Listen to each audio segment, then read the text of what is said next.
खातिर हमरा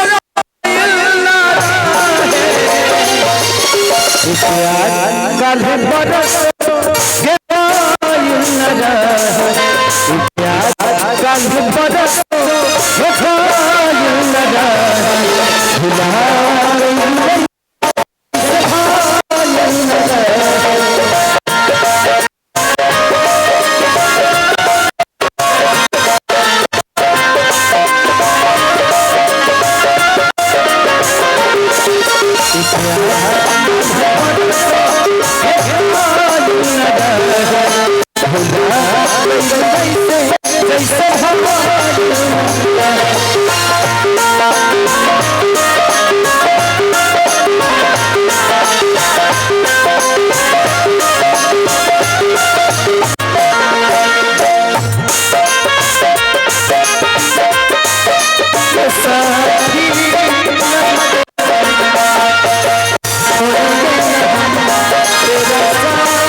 साथ रहूंगा ये कसम खाया था,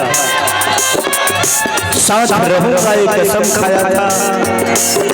ये दुनिया में सिर्फ तुम्हें ही पाया था। मुझे क्या पता था कि सबसे ज्यादा दर्द तुम दोगी, जिसे मैंने काजल समझ के अपने आंखों में लगाया था।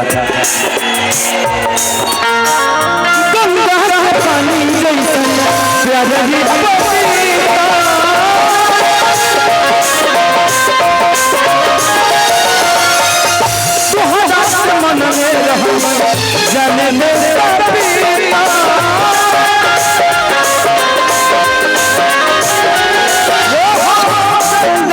पानी जैसा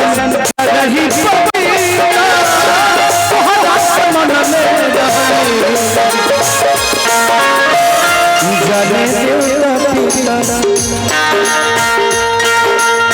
से पहले केहू दिल में जाने आई चाहे दुनिया ये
तू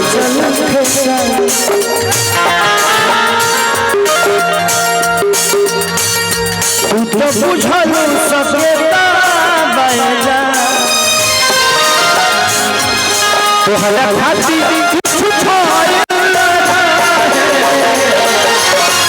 चल ये प्यार कल हे गायु न जा भूला गई वैसे जैसे